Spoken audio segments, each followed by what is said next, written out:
How's it going, YouTube? Coincidence. Today with another video, and today, guys, the video is going to be the new Where to Handtrap, and of course, I'm going to have anywhere from like 7 to 8 decks on this roughly, and I'm just going to be doing these in increments until I do another dictionary, which we will have another one coming up for Justice Hunters, but right now we're just focusing on Nats and any upcoming regionals, and if you do need your invite, you have 1 or 2 regionals left, and then you have like LCQs, right? So it's going to be really important to make sure that you are on top of your knowledge for hand trapping and your interactions. So if you want a different video too, talking about the breakdowns of decks and the interactions, let me know down below in the comment section. But today we're going to be focusing on hand trapping. So if you haven't already checked out my sponsors on RW, Cloud, Gem, Arla, Imperium, Dragonshield, or Grimoire, definitely go ahead and do so all down below in the description. Subscribe to the channel if you haven't already. This is my most known series, and I appreciate each and every one of you for watching these videos.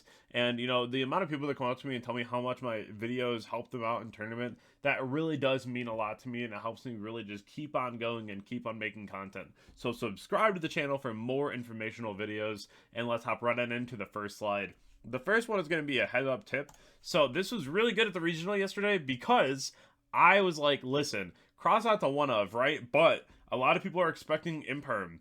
I played 2 Valor in my list. The amount of times that people were just like, oh no. Like, I had 2 people that had cross out, and they lost the duel because it was a Valor and not an Imperium. Valor is really cool right now because talent is at 1, so you're not getting punished too bad by using a Valor, right? And that's one thing that I really do enjoy because, you know, we can activate a lot of these, like, main phase cards now. And, of course, they could have talent, but it is a one of now. So it's something where you can respect it a little less. It's still going to be there, and you should still actively play around it the most that you can. But Valor is pretty good. I really did like playing this card. It was really solid. It's also really good right now because there's a lot of targeting negation that can be really solid, especially if you're trying to go after something like a duo drive. We already know if you only have 1 hand trap, for the most part, you're going to want to go after the duo drive. But the common line now in Ryziel is going X into Sword, Sword search the Ice, Ice summons the Star, Star sets Cross, and then your X would have sent the duo drive. So when you overlay 2 with the cross active, you summon duo drive and then attach the other duo drive. So now you are protected from Nib. You have a really solid line to go through. You have another rank 4 setup. There's a lot of very good things that you can do in that deck to make sure that you're playing around a lot of hand traps. So that's where things like Nibiru and Valor are falling off. Where Imperm and Impulse keep going up in value, I really do think that it's nice to be able to at least have a lot more hand traps, because going into my regional yesterday, I was only at 15 hand traps, especially in 44 I was on. It was really unfortunate because I only had 15 hand traps, so bumping up a little bit more made me feel better, and most of my hands had at least 2 hand traps in it, so that's one thing that allowed me to really breeze through a lot of my matches. The first deck that I have for you today is going to be Kishron. Now, Impulse and Lancia, both very solid cards against this matchup.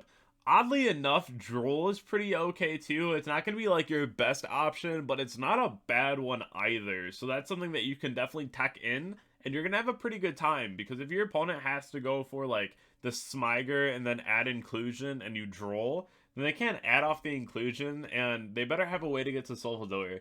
So there's definitely a lot of really awkward moments if they don't have an option to search. It's not going to be the best, but even with the Horse Engine, it's just another thing that you can turn offline immediately. So that's really cool. I really like having Droll against this matchup, but Impulse and Lancia are very solid. You can always go ahead and preemptively DD Crow something out of your opponent's graveyard.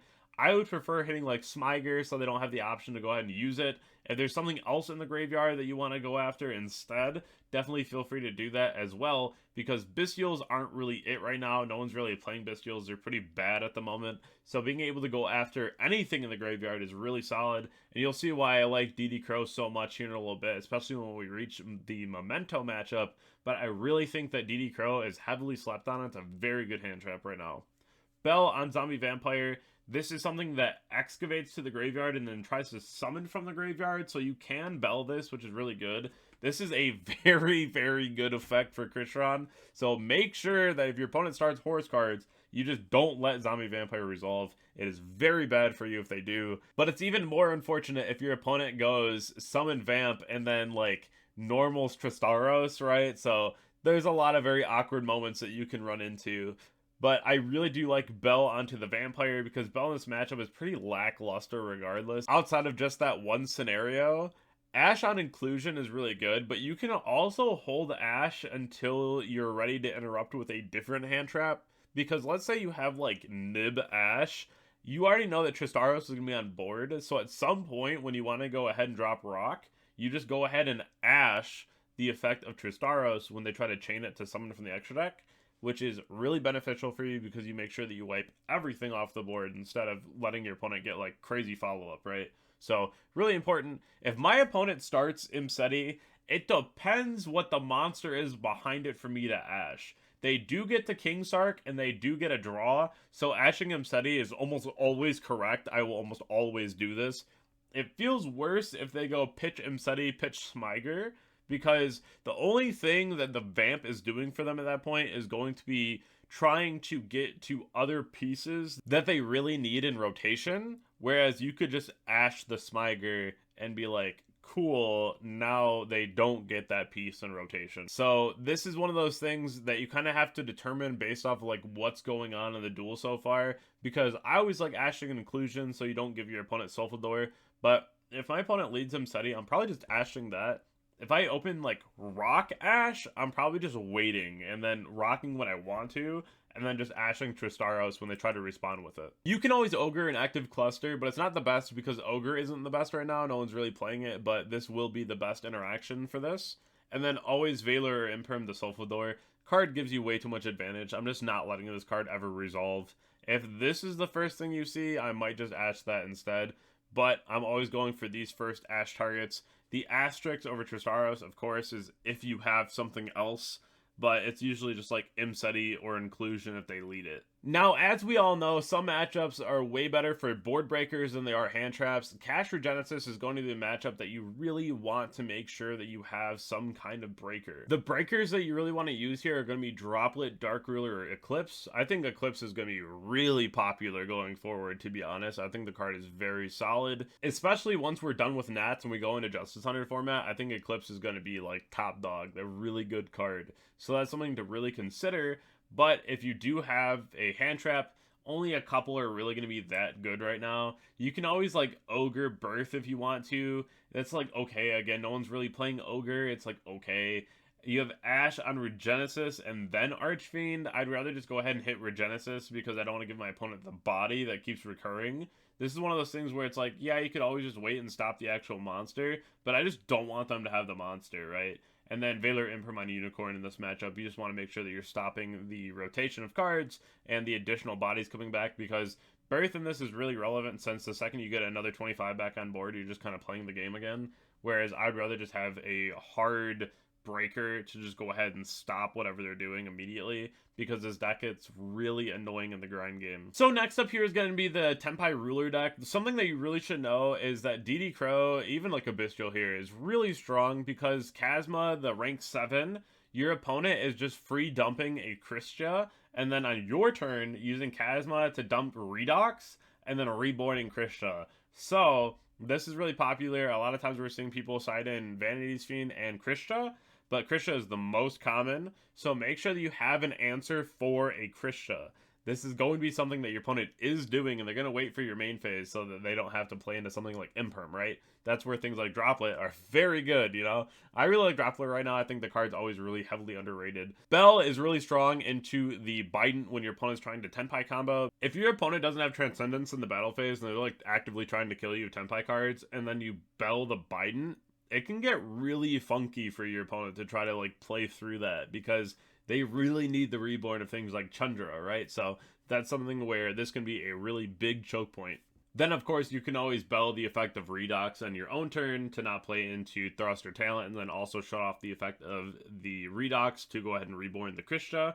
And then Ash onto the Spectral is going to be the best one possible. You could Ash like Pydra if they lead Pydra, but like getting rid of the Spectral is really important because his card searches are really good. And then of course Valor Imperium onto the Pydra because it's still Pydra, right? Like you're still just going to lose to this card sometimes. So you want to make sure that you go ahead and stop it as soon as possible. Now Blue Eyes has been topping a fair amount, and Nibiru is really solid against this matchup. I have a question mark there because it really varies as to how your opponent is approaching their board. but usually your opponent's just going to hit 5 summons, and once they do, you usually just drop rock, right? Because even if they summon out like a Heretic Seal, I don't think I care too much if you just let them like full board and then just hit them there. But if they're on like the Crimson Dragon combo, which no one's really doing that at all, then you probably have to hit them a little earlier. But a lot of times it's going to be like when they have like Blue Eyes and Maiden out, and then they have like a couple of additional bodies or what have you, and then you just go ahead and drop rock. So it's definitely going to be up to you and your own judgment in a match, because everyone approaches the deck a little different. Some people play Fiendsmith, some people just go for the basic combo, some people go for the Crimson combo. It's always going to be a little different. I do still like Nibiru into this matchup. That's why there's more of like a question mark, because it really varies on who you're playing against and what variant you're playing against. Crow and Bell onto the Maiden, of course, this is fine just because you can go ahead and shut off access to the Synchro, and this is also just a really good card to have in rotation and something to get rid of immediately. Ash onto Wishes, of course, this card is just Melody, so it's something that you want to stop as soon as possible. Ogre Mausoleum of White, this one will never not be good. This is so solid, being able to just stop your opponent from getting the cards in the grave that they really want. So you can go ahead and just cut that out immediately, so the Link one becomes a little less relevant. And then Valor Imperium onto Barrel. Honestly, the whole line of thought was just hitting the Spirit, but honestly, I'm just going after Barrel. I genuinely just don't want to deal with Drill Beam. That card is so ridiculous, so I'm just stopping the Barrel. It also stops, if they didn't lead load, they led Barrel. It stops your opponent from getting 2 load, which means an additional body as well. So I'm just trying to cut off that engine at all means. If they're just ending on like Seal and like maybe like an Ultimate Spirit by anything else, that's fine. That's a really easy board for the most part to deal with. The Barrel and the Drill Beam on top of it is a little more annoying, right? So I'm probably going to deal with that first. Now, as for pure Mitsu, I really like Crow onto whatever the target of Kusanagi is, because usually it's really important. More times than not, it's the Ritual spell that's allowing you to summon from hand or deck and not Mirror. But the Mirror is really solid too. I like that card a lot. But I do think that it's one of those things where getting rid of as many things as possible out of your opponent's graveyard that they're trying to get back to, especially off like a Kusanagi target, is probably the most important. You also can go ahead and banish things like a Mano if they treat it for cost off of like Prayer, right? Because at that point, you're chilling. If that's engraved and you banish it, it won't resolve because it's in a new location. You can also Bell Prayer, which is fantastic because it does have the option to summon back from grave. Or you can just Bell the Ameno coming back to the board. I did it yesterday where I actually ashed the Futso from coming back, but you can do the same thing with Bell, and it felt amazing because it was like their last playable card, so it was really impactful. But also Ash on pre-prep, of course. If I see this card hitting the board, I'm ashing it immediately. I'm not letting this card resolve. And then realistically, it's not Valor on Futso. It's just going to be Imperm when you start your turn. But if you do have other cards or you're trying to like summon for your hand, let's say you're also trying to like play Malice into a Mitsu board and your opponent is like comboing and then you're trying to like do things on their turn, like Hair Banish, White Binder, summon it back, and you don't want to like trigger the Futso, you can also just like Valor Futso. I'm trying to shut this card off as soon as possible so my opponent doesn't keep recurring cards. Now, I've seen a lot of people be able to play through the entire Memento combo without Gaddock, but it is pretty hard and the deck itself is very complicated. So one of the most common lines is using Gaddock to get itself back and then be able to add back like a Memento Fusion or what have you, right? Like Sleepy. So this is something that you do want to make sure that you Crow out of the graveyard so that it doesn't reborn itself and then get its effect, where you can also just go ahead and let it reborn and then just Crow the card that they're trying to add back, like the Fusion or the Sleepy, whichever one works out better. Sometimes you can just like Crow Sleepy or Bell Sleepy from coming back and that's enough. So just keep that in mind as well. But a lot of times your opponent is going to have Combined Creation like in their graveyard before they summon it. It doesn't activate the summon, so you have to do it beforehand. But the second that Combined Creation goes in my opponent's graveyard, I might just Crow it because it's part of their main end board, and crowing Combined Creation sounds painful. So that's one thing that you want to consider. The horse is always going to be correct. I know I saw in one of my videos prior that someone was like, haha, I hope they keep ashing my horse, right? But I'm like, the card dumps 3 cards. I'm not letting it resolve, right? So Valor, Imperm, Ash onto the horse. This doesn't change, right? Like, I'm just going to hit this card 100% of the time. It's just cap. Like, you're hitting this card. You are negating the horse 100%. But sometimes you want to just throw the negate before they use the effect, in case they're using like Grand Breakout or they're using like Bone Party, because then they can just chain and get it off the board. Whereas for Ash, it's really good because your opponent can't like dodge Ash, right? So Valor Imperium, definitely the move, but Ash is going to be the best one for this scenario. You also can just Ash Bone Party, which is equally as good. So I do have a couple asterisks here. Ogre onto the field spell, really solid. I like this a lot. But there is asterisks for a reason. These cards, Goblin and Darkblade, have to destroy a memento to be able to do their effect. So, let's say that they led Goblin or they led Darkblade, as the deck does. If it's the only card they control, you can actually just go ahead and ogre these monsters. They'll blow up and resolve without effect because they don't control another memento, which is really cool, and it's something that not a lot of people know. So I want to make sure that I kind of threw this into the video too, so you're like, wow, like maybe I can do that next time. And that's where Ogre is like very okay. I'm not recommending for the most part that you play Ogre because it's pretty lackluster, but it does have its merits. I do think that DD Crow is probably one of the most impactful hand traps right now, just for its very niche interactions against certain matchups that can be really impactful. If you haven't already checked out my Twitch, Twitter, Discord, Instagram, definitely go and do so, all down below in the description. Also, subscribe to the YouTube channel so we can hit 30,000. I appreciate each and every one of you. Thank you all for the ongoing support, and I hope you enjoy more Where to Hand Traps, and I'll catch you all next video. Thank you.